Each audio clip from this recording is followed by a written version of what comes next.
Welcome back, my good people. It's your boy Pablo back in here for another quick video. If you haven't noticed, like the last few seconds, your boy done went a little old school on him. So I got my 70s porn star mustache going on right now. I kind of like it. To be honest with you, the only real reason I did it was because I used to have a little micro bullshit beard and I messed it up. So I decided to shave it off. Plus it was kind of a pain in the ass to maintain anyway, with what little of a beard I had. So I decided to shave it off, clean it up real quick, look real smooth. I was like, you know what, let me leave the mustache on. You know, kind of look like my old man a little bit. It's what he rocked back in the day. I was like, you know what, whatever, let's get to it. But that's not why we're here. We're here today because your boy got his downpipe. That's right, I got my downpipe. So much so that we're gonna install it today. Been very excited, but I'm going to tell you a little bit of a story about this downpipe, which is very similar to the situation that I had with my Jetta in my other video, which I'll post in the description below. So what happened was, well, let me start with the Jetta. So with the Jetta, I ordered the CTS downpipe from CTS, and it was during, I think it was during the same time that I actually got this one, this year. I think it was last year, or maybe even 2 years ago. I don't know, I've done so many videos by now, I don't even remember time-wise.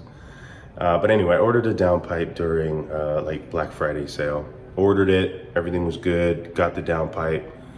And I looked at it and I was like, this seems kind of off. Turns out that they sent me the wrong downpipe. So I had to call them up. They said, okay, sorry, we made a mistake. Had to send that one back, went back and forth with them, got the right downpipe. They refunded me my money.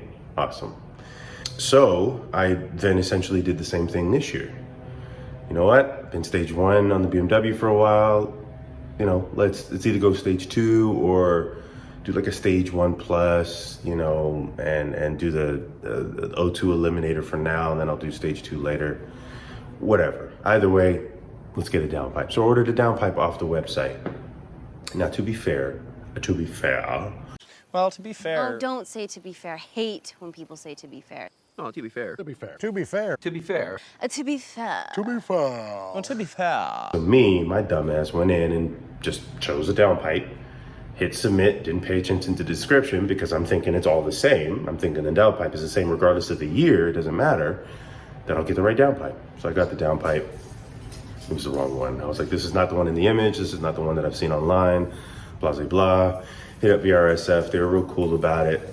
They said I have to buy a new one first and then send the old one back, which takes a couple weeks for them to, once they get the old one back, to make sure it wasn't installed, which it wasn't.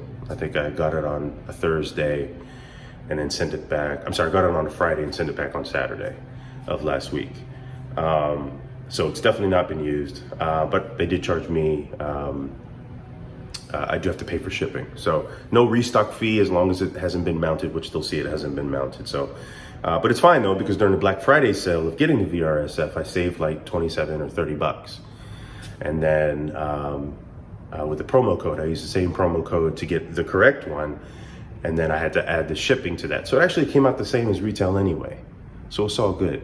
But yeah, so I got the new downpipe. It is here, VRSF. This is the correct downpipe for the N55. Very excited about this one. It's interesting though, because this downpipe, it is literally a quarter of the length. I think I've said it before in previous videos that buying parts and modifying the GLI was vastly more expensive than this thing. Like vastly more expensive. Just parts in general were more expensive. And it's probably because of the rarity of the vehicle, as well as there's not a lot of aftermarket support for the MK6 GLI. There just isn't. And so because of that, people can charge a certain premium price because there's no competition. Whereas for F30s, I mean, there's parts out the wazoo, right? The 3 Series BMW's been around forever. So, you know, to spend $600, I think, maybe $500 or $600 on the downpipe for the GLI, this was like $260. And what's funny is that I really didn't even pay for this per se. I actually had some old car parts at the house that I sold that I had from the GLI that I bought from eBay and sold those, and it paid for this. So it all worked out. But you can see just size-wise, it's small, but it's clean, it's smooth. I'm interested to see how it's gonna sound. But yeah, so that's that. So we're gonna get this installed today, and then yeah, we'll go ahead and get it done. I've already finished prepping the floor. It was a little crazy in here. You know, go ahead and get the car pulled in, get it prepped. I'm gonna get it jacked up, and then we're gonna go ahead and get this thing rolling.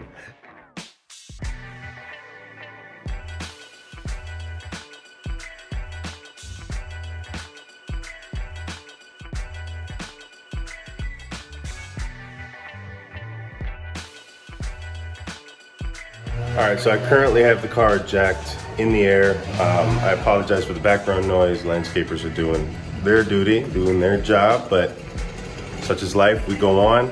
I've got the car jacked up, as you can see.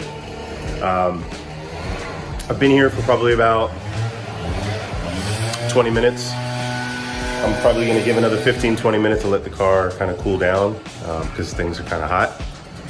Since I drove over here, which isn't more than 5 or 10 minutes, the car can get warm enough to where I can probably burn my fingertips off, and that's what I don't want.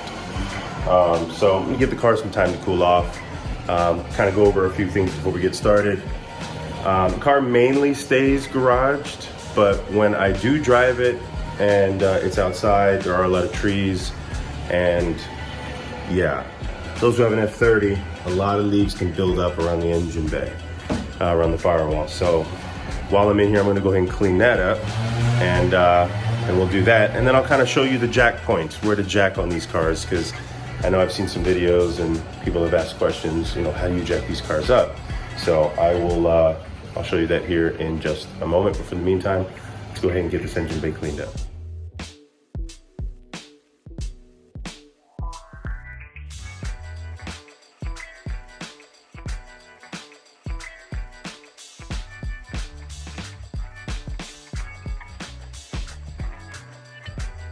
All right, so for jacking up these cars, and I don't remember if I went over this in my other video, you have this cutout here, right there. That's for access to the oil drain plug. Kind of just pop that flap down and you can drain the oil, put it back, and you're good. However, this area right here, this indentation right here, with this hole, this is actually a jack point for the front of the car. It's actually pulled my jack right up to the center, jacked it up, and then put my jacks. Now some people have, it's my buddy Milo, some people use jack supports, like rubber supports on the actual jacks to hold up the vehicle, but these seem to work fine for now. I think some people use hockey pucks or rubber supports, but for long term, I'll probably purchase those if I plan on having the car like sit for a while. But for now, for the next hour or two, well, hour or two on my version of time, not for this video, the regular jack supports will work. So yeah, that's how you jack up the front end of the car. All right, so one of the things that I'm gonna do for right now is I'm gonna go ahead and remove the engine cover. Again, like I said, the motor is still kind of trying to cool itself down. So I'm gonna do that. And then there are some O2 sensors on the downpipe that are connected to the top of the motor here. I'm gonna have to try to color code them because I don't wanna swap them or confuse them from when we're going from one downpipe to the next. So let's go ahead and do that real quick.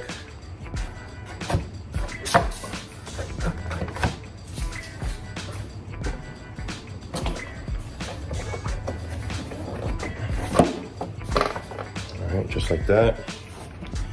On these, there's little sections here where the, I guess, I don't know what these are called, like clip bumps, I guess you can say. You see that, but there's these little clip bumps here, and these bumps go into these holes to clip the engine cover in place. So let's go ahead and try to clear up some of this area and get access to the O2 sensor plugs. So there's going to be this foam padding here, and you're kind of just going to very gently pop it off. I think when I took it to the dealer last, they actually popped it off, but you kind of just wiggle it out. It's really in there nice and snug. And you kind of just wiggle it out. It's not in there too tight, but it's in there enough. Just pop it out just like that. Put that to the side, and it'll give you access to the actual sensors. So when you're trying to install these, what you're going to want to do is there's these gray plugs right here. I'm sorry, gray clips on the actual sensors. But there's also these holders, these clip holders that hold the sensors in place. Those, you want to pop the sensors out, and then when you are going to take the sensor off, pop the clip back. You push down. You literally push down on the gray clip, sensor pops out. Same thing over here. Push the clip out, push down on the actual clip. Sensor pops right out. One thing you want to pay attention to as well is on the actual sensors. I actually marked one of them here. I'll show you right there. If you could see it with like Sharpie. See the black etching right there on the wire? It's black, that's with Sharpie. But this is actually the blue O2 sensor, which I think is the first one, the top sensor. It aligns with that blue one.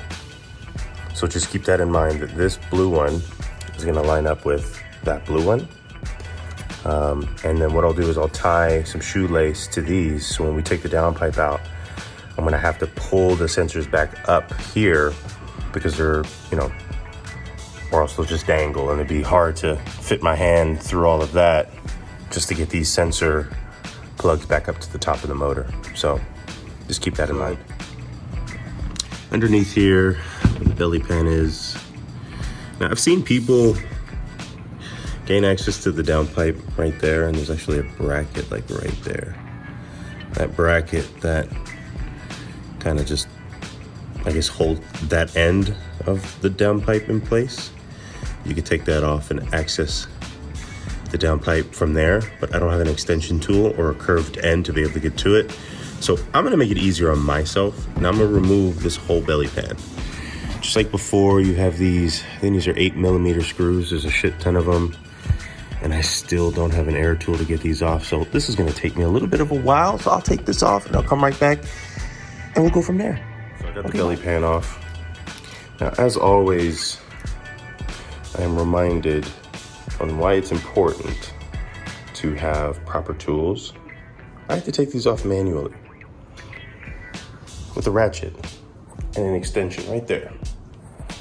Now, if I had an air tool or an electric automated tool, or maybe an automatic wrench of some sort of ratchet, this would have happened within seconds, but I had to do this manually, and I had to do this last time. So this is a reminder for myself, and for anybody out there, when taking these off, it's a pain in the ass. Get you the proper tool, or else your thumbs and your fingers will hurt. Food for thought. Where the O2 sensor was sitting up top, if you look right back there, where the O2 sensor is, there's a clip. It's like a little metal clip right there by that yellow zip tie, right below it. That clip actually holds that gray O2 sensor, the back O2 sensor, in place. You're gonna have to slide it out, or else you could potentially tear it when you're taking out the downpipe. So just keep that in mind. I don't know how many cars actually have that clip right there, right there under the yellow zip tie. But yeah, I just noticed that. So just be careful with that. That's where the fun starts. There is our downpipe. Right there. Now, when doing this, we're gonna actually remove this bracket right here. There's no reason to undo this actual bolt because it's gonna come out the downpipe. And that bracket right there where I'm shining the light is gonna have to come off because we're not gonna use it. So I'm gonna take that off. I'm also gonna take this off as well. There's our turbo. And there's a bolt right there. And another one right there. So I'm gonna take those off. They don't look too bad, and it should slide right out. Seems like so far fairly easy install in comparison to the GLI. But yeah, that's what we have. So. All right, so first things first, we're gonna go ahead and take off this bracket, kind of make some room, additional room, make things easier on us. All right, take this off. All right, so that's one side. And then same to this side.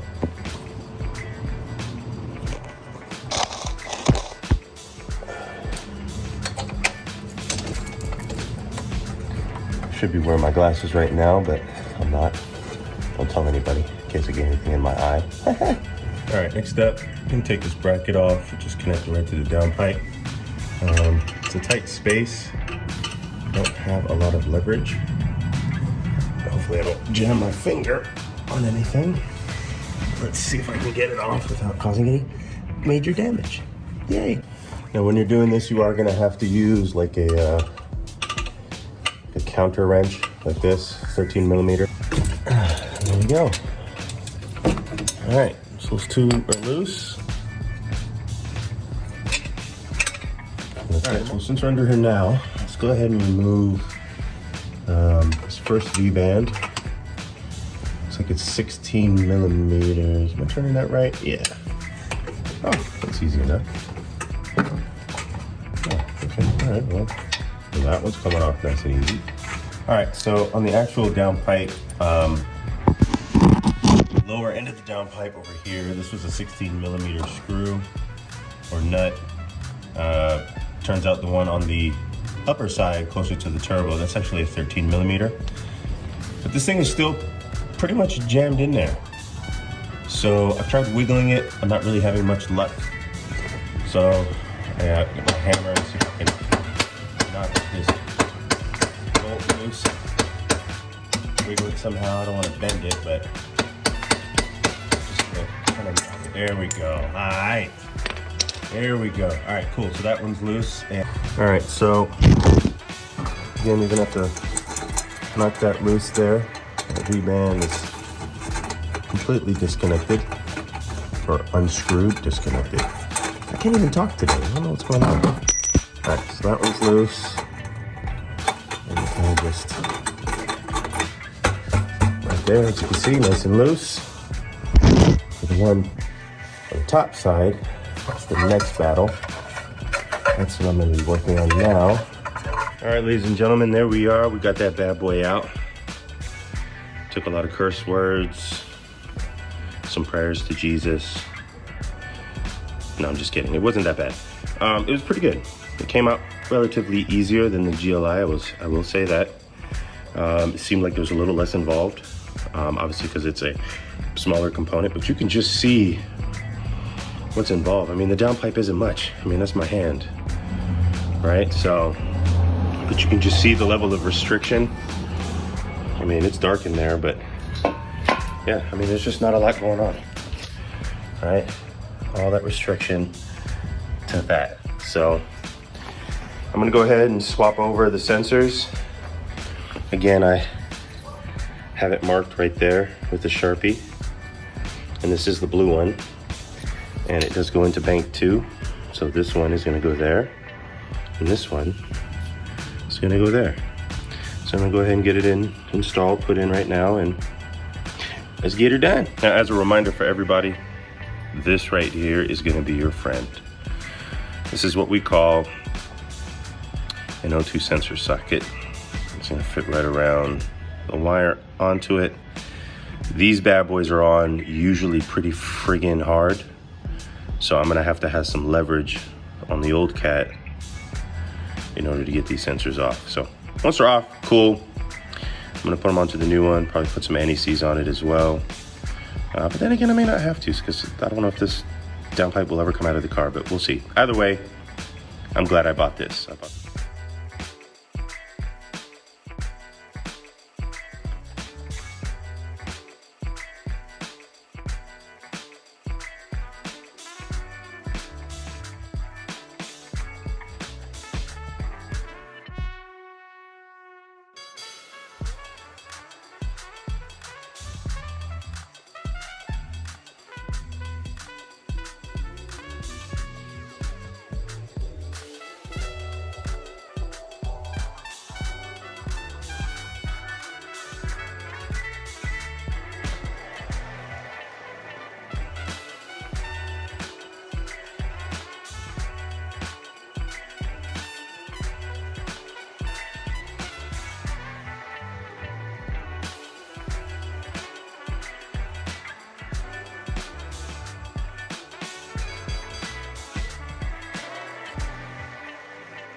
All right, and there we are. I've got the O2 sensors on it. Let's go ahead and get it plugged up and connected and see how we do. What I would suggest is getting like a shoelace or a string of some sort and tying one to each sensor. And the reason I would suggest that is probably tying it like closer to the end here, one end, and then the other end of the whatever you're using, so you can guide it up under the car through to the top, because it's such a tight space, it's going to be hard to get the sensors to come back up. And it's obviously easier to put the O2 sensors on the downpipe first instead of trying to put the O2 sensors and then connecting the O2 sensors back to the downpipe when it's under the car. It just doesn't make sense. So you got to put them on first, and then you would simply just guide, the O2 sensors back up. So that's what I'm gonna do. So let's attempt to do that now. See how last time I did this, I didn't end up doing a before and after. So I'm gonna start her up with the downpipe off and see how that goes. I'm not gonna run it too long because I don't want it to get hot. So I'm gonna go ahead and do that just for a couple seconds, see how it sounds, and then put the downpipe on, see how that sounds, and then go from there.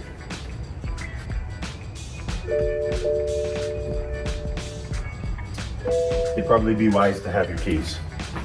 I'm a dumbass. I'm a dumbass. I'm a dumbass. Yeah, definitely wise to have your keys. Here goes nothing.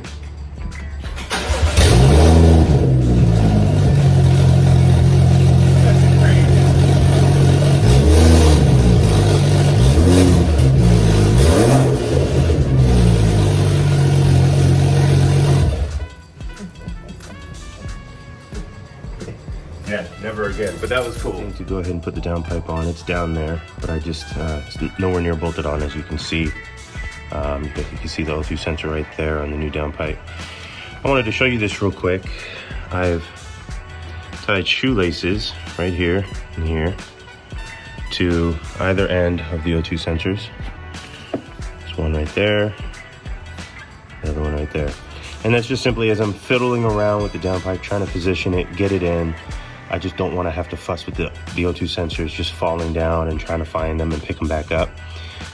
You don't need a lot of slack. I'm sorry, yeah, you need a lot of slack on the shoelace or the string that you use. Again, because when it falls, you want to be able to pull the string and pull the O2 sensor back up. Now, you don't want to pull the O2 sensor all the way back up just yet to get back up to these clips, because the downpipe is not positioned in, so the slack is not very long. So that's okay. Once you get the downpipe connected, then you'll be able to have enough length of the O2 sensor to plug it back up. And by doing that, you'll have your string or your shoelace that you'll be able to literally just pull it right back up. So we'll go ahead and do that. And once we're connected, I'll show you what it looks like and we'll get it fired up and see how it goes. Downpipe is right there. It's not all the way in yet. Right now, I'm just trying to get that bolt. It's in the V-band. The downpipe is in. And one thing you want to do is you don't want to tighten this yet. I've been finagling with it. Also, the V-band, I switched its position. As you can see, the bolt is accessible from this side versus originally it was this side. And when I tried to have the bolt positioned from this side of the downpipe, I just couldn't get the downpipe to seat for some reason. So I changed the position of the V-band, put the downpipe up, and it lined up. So for those who end up doing this, that's just something I would recommend, because it's taken me like 30 minutes to try to get it to position.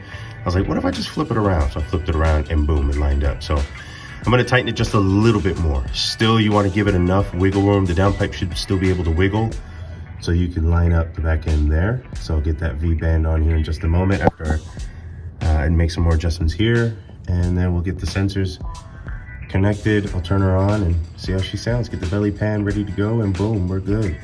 All right, everybody. Got the downpipe in. Got this side tightened. I'm gonna go ahead and tighten this side. And we'll go ahead and get the sensors connected. Make sure I don't have any issues there. And then we'll be good to go. Let's get her turned on and let's see what she sounds like.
Downpipe is officially on.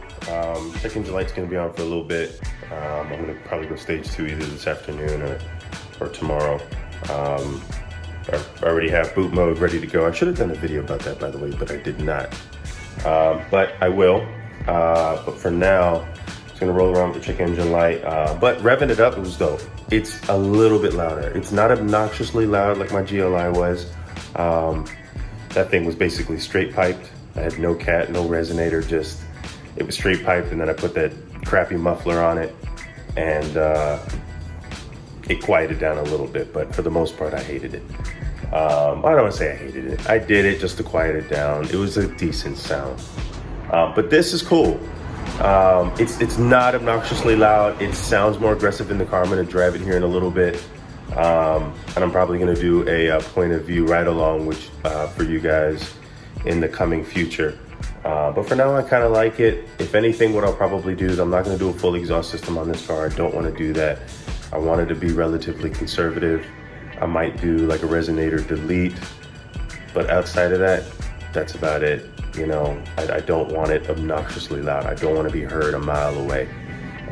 So my goal is to, you know, get a little performance out of it and get a little bit of a sound out of it. But the downpipe is also a good supporting mod. It's good to, you know, relieve some of that back pressure, you know, relieve a little bit of stress from the turbo and you know, get it to spool up and rev a little faster. So, but yeah, besides that, man, I'm pretty much done. I'm gonna go ahead and finish her up and get her on her way. Just look at it. Look at it. Beautiful car. I love it. So far, so good. As always, guys, I appreciate your time. I look forward to doing more videos. As always, please subscribe, hit like, and as always, I love you guys commenting. That helps. I love the dialogue. I appreciate it. I try to answer back to every single one I can. I've even been critiqued I appreciate everyone who's critiqued me on my videos. Again, these are do-it-yourself videos for me. You don't have to use them as an instructional for yours, but if you want to, by all means go ahead, but I am not a certified mechanic. I'm just a guy that likes cars and likes to do some of the work himself, learn some cool shit, and share it with the world. So as always, thank you guys so much for chiming in, and I will catch you next time. Peace!